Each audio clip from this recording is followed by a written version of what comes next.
Speak to you in the name of the Father, and of the Son, and of the Holy Spirit. Please be seated.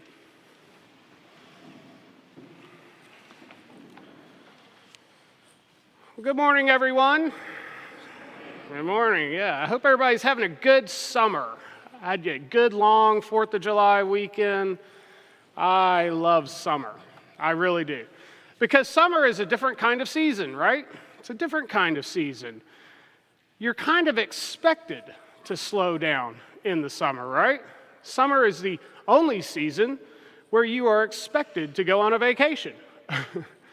I like that. We all need to slow down a little bit, right? And summer encourages that, encourages us to slow down, allow your pace of life to change a little bit.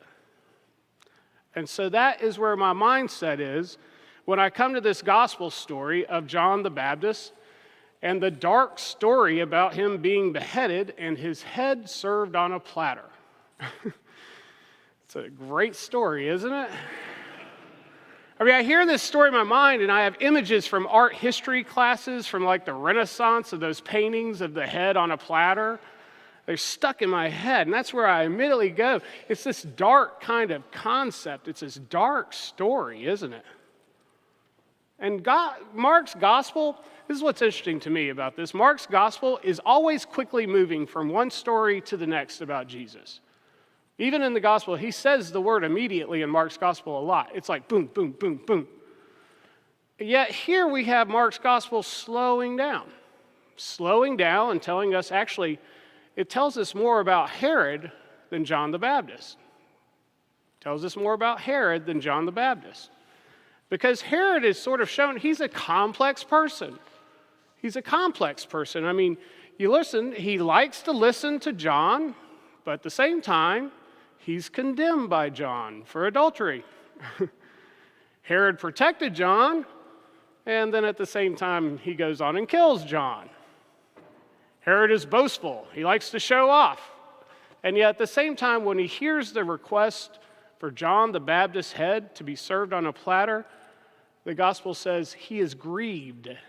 He is grieved. So yes, I think Herod is shown to be a complex person, just like you are, just like I am. Not all good, not all bad. But there's one thing about Herod that really stands out to me. He does not like being called out. He does not like being called out. And that's exactly what happened. Herod was called out. John the Baptist did it to Herod and his new wife, and it landed John in prison. And then Herod made a foolish promise to the dancing girl to give whatever the girl wanted. And even though Herod knew it wasn't right, he ordered the execution for fear of being called out by all his party guests.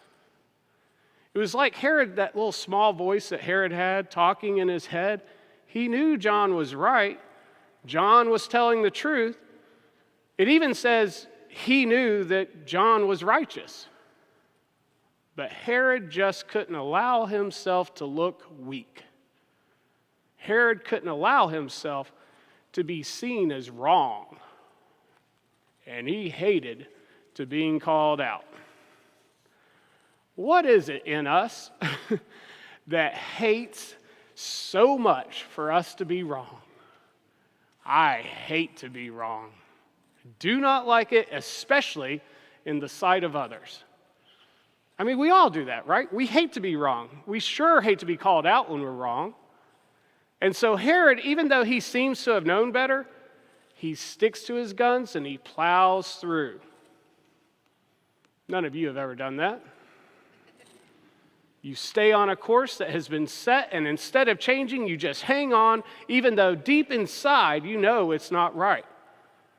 We've all done that.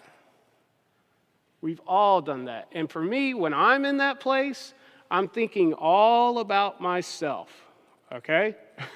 My ego has taken over, and I'm thinking all about number one. And if I'm thinking about number one, everybody else is number two. We gotcha? You see, I have more in common with Herod than I'd like to admit. I'd like to have more in common with John the Baptist, but I don't. I sort of identify a little more with Herod. And I think Mark tells this story not only to foreshadow the death of Jesus, but also to show us how different Jesus' way of living is from the way of Herod's living. See, Herod believed the world was his. Herod believed the world was his and he could do whatever he wanted with it. He even says, I'll give half my kingdom away. It wasn't his kingdom to give away. It was the Roman Empire, don't forget it. But in his mind, it's all about Herod. It's all about Herod. And when we live that way, or rather, I'll put it this way. When I live that way, that this life is all about me, people suffer.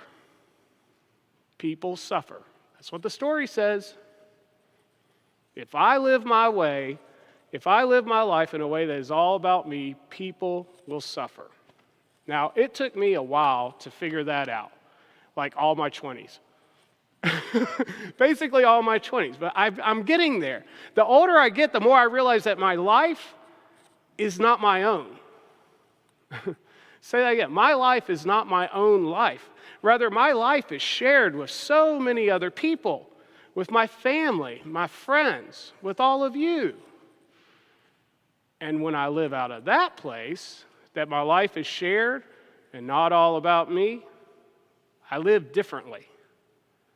I live very differently. I see the world differently.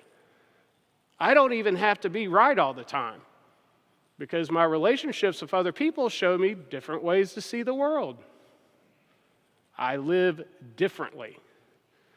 But I have to slow down in order to get myself out of the way a lot of times. I've got to slow down. So that is where I think summer can help. Summer. I told you I love summer. And when I think of summer, I think of the pool. Because we go to a pool in the summer, and I can't even think of summer without the pool. That's how important the pool is in our summer life together. We love the pool. The kids have a great time at the pool. They have friends all over the place, all over the pool that they just go and play with. My wife and I, we have friends too.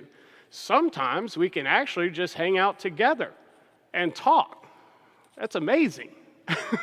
Without all the interactions and interruptions, it's a rare and good and wonderful thing. I'm telling you, we love the pool. The whole family wins with the pool. So the other day, Friday afternoon, do you remember the storm that came through Friday? Right? It stormed over where we live, a good summer storm. But it's Friday afternoon. We want to get to the pool. Before it closes. We had 1 hour, right? We had 1 hour. So we ran over there, and we were the only ones there. Now, I checked with the lifeguards. They had to stay till 7, or I wouldn't have been that guy, right? I wouldn't have made them stay there. But they said, no, we got to be here anyway. And I was like, well, if you're going to be here anyway, here we come, right? So here comes my family. We go to the pool. It was great. We were the only ones there. It was just the 3 boys, my wife and I, and the 2 lifeguards. That was it. Had the whole pool to ourselves. And they got this basketball game at our pool. The boys love it. So you add pool with basketball, oh, it's golden. We're good. So they're having a blast. And my wife and I, we're just watching them, having a great time. Only the 3 of them, remind you. And they're all getting along pretty well. I think I only had to walk over 1 time.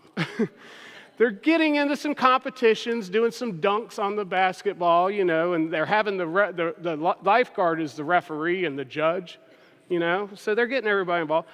But it just hit me. It's just one of those, I don't know, God does this sometimes. Sort of slows down time. And it just slowed down. And I saw my kids. And I saw what I will call ultimate reality. And they were just playing with one another. And I realized how connected I am to them. How they are so connected to one another. And how we are all connected to each other. And it was like crystal clear in that moment. Crystal clear at the pool. I don't just live for myself. All of our relations we have with each other are so integral to what it means to have a rich, meaningful life, right? It's all our relationships. whether it's family, friends, all of you here at church. And I was just given a gift in that moment, and it happened, and I saw it. And what a blessing it is that my life is not my own. You hear me? What a blessing that my life is not my own. Because it's not all about me. Rather, it's about all of us together. It's about all of us together. It's not all about you. It's not all about me. The world tells us it's all about you, over and over and over again. And I think the good news of the gospel tells us something differently. We are all so truly connected with one another that our lives are not our own. Our lives are not our own.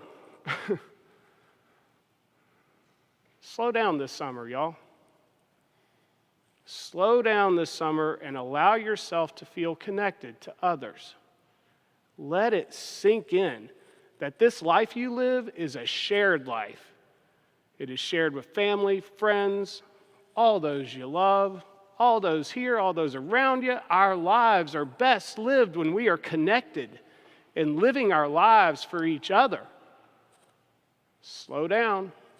Slow down this summer. Experience that feeling of connectedness. Maybe it's not at the pool for you. Maybe you hate the pool. Go to the mountains. Go to the beach. Go wherever it is that's special for you. Maybe start right here at the altar rail. Slow down. Experience how connected you are to others. You are not alone. We're in this together. So I'll see you at the pool.